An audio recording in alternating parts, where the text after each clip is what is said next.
Hello and welcome to another review for an Xbox game this time. We're reviewing Assassin's Creed Valhalla on the Series X. This is basically a talk of how the gameplay, the graphics, the story, and other couple of things and personal opinions, and round out the review with whether I recommend the game or not. So, starting off with backstory. This game is all set around the Nordic story of a group of Vikings coming from Norway to England, settling in the same area that Ragnar Lothbrok landed in, and it's set actually after the time of Ragnar Lothbrok. You actually have interactions with his children during the story. It's actually very cool. The timeline continuity is actually very well done, and I feel that it's a very good representation of this area of British history and the interaction with the Norse people very well. But the load times are insane on the Series X because it takes advantage of the super fast SSD. Playing it on a Xbox One S and an Xbox One X, it's actually a hell of a lot slower. I don't have the time stamps on how quick it is, but it's ridiculous fast, as you just saw.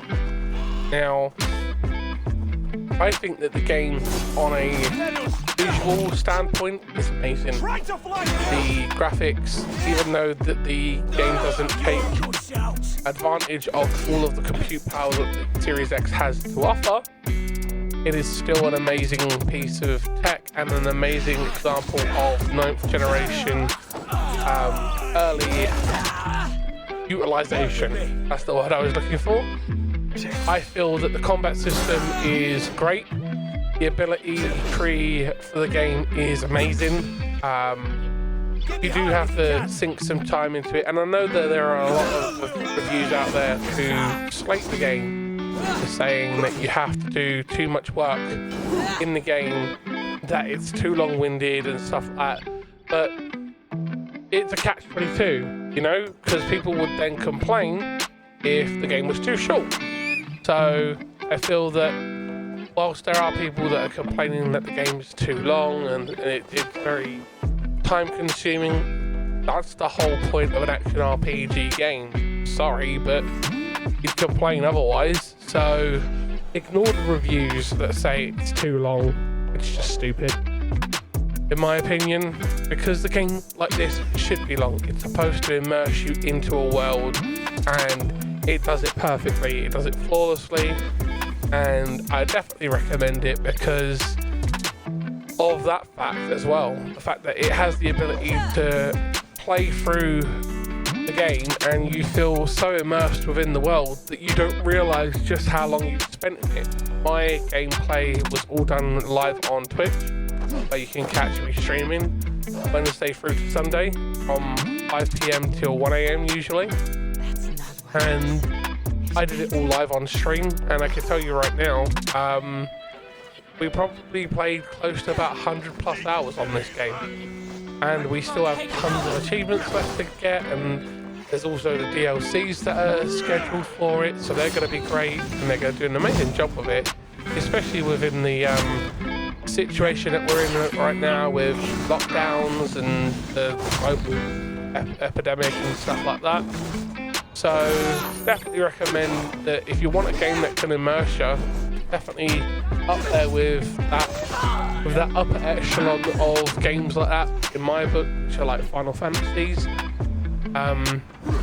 As for the gameplay, the way that they've told the story and how you have to do side quests to learn every facet of the game's scope is amazing.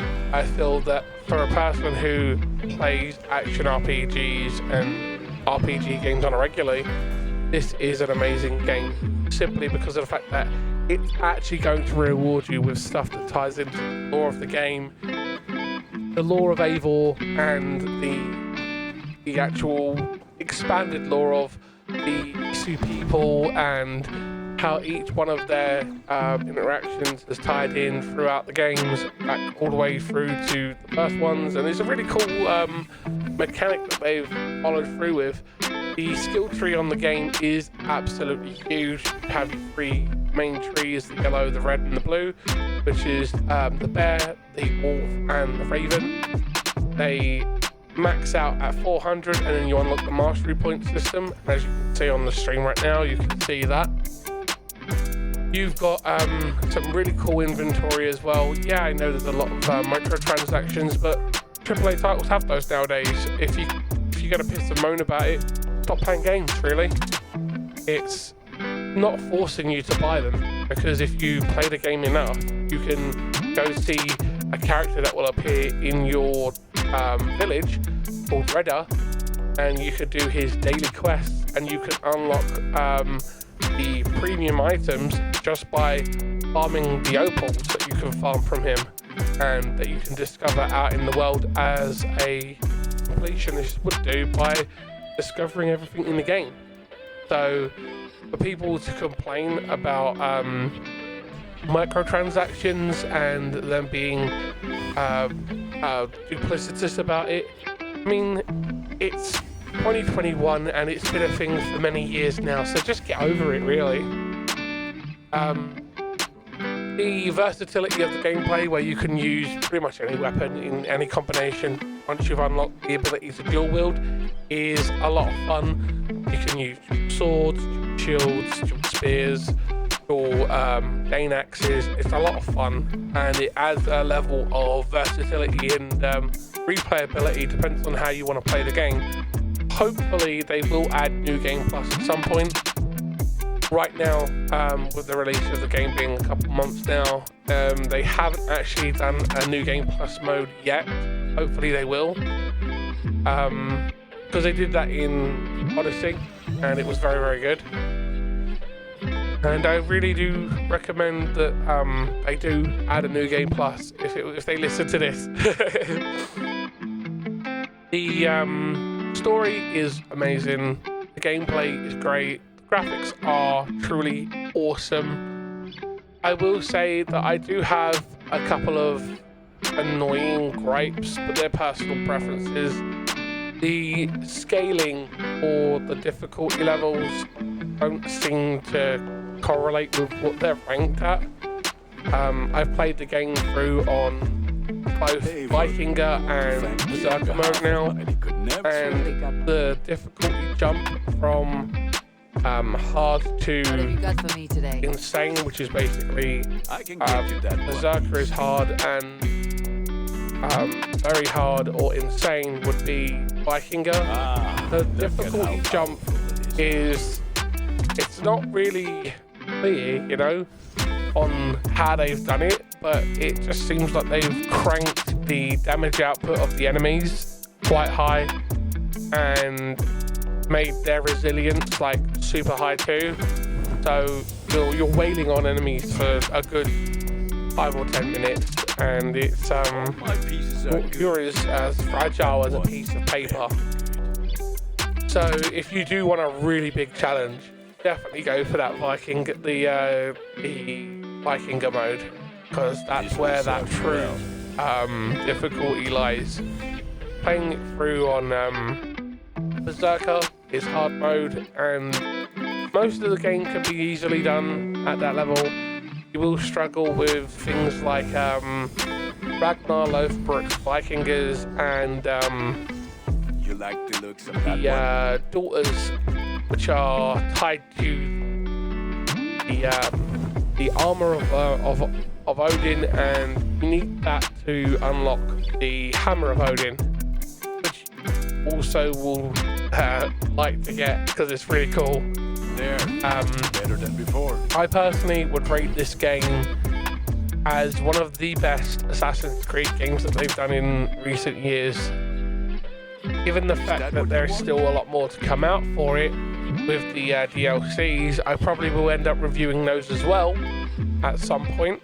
And I feel that the level of development that they've added to both the town, your weapons, the hunts, the side quests, with these mysteries and little snippets of lore, both Easter eggy and tied to the core game, are very, very cool. As you saw there, you've got 3 different maps. You've got England, Norway, and you've got Vinland. For those who don't know what Vinland is, that's actually part of North America, because you interact with the Native American people, which is very cool, and it's actually canon within real life. The ability to go back and forth from England to Norway is in from the start of the game. Once you reach England, you can then travel back to Norway at your leisure. So don't stress over trying to get stuff done everywhere on Norway, because you can go back. As you can see, I've got lots left to do. Great game. Overall, out of 10, I would rate the game a good 9 out of 10, because no game is truly perfect in my book. Even coming from a Final Fantasy fan, I would definitely say that no game is perfect, including those. So I definitely would rate it a 9 out of 10. Definitely worth picking up the version that comes with the Season Pass, because the Season Pass is going to give you access to all the extra DLC down the road for the game's content. And yeah, so thank you for watching. If you like the video, give it a thumbs up. If you don't like the video, give it a thumbs down. I'm live on Twitch 5 days a week, from Wednesday to Sunday, 5 PM till 1 AM GMT. I'm checking out whilst I'm live. And don't forget to hit the subscribe button. Thanks for watching, guys, and I will see you in the next one. Bye!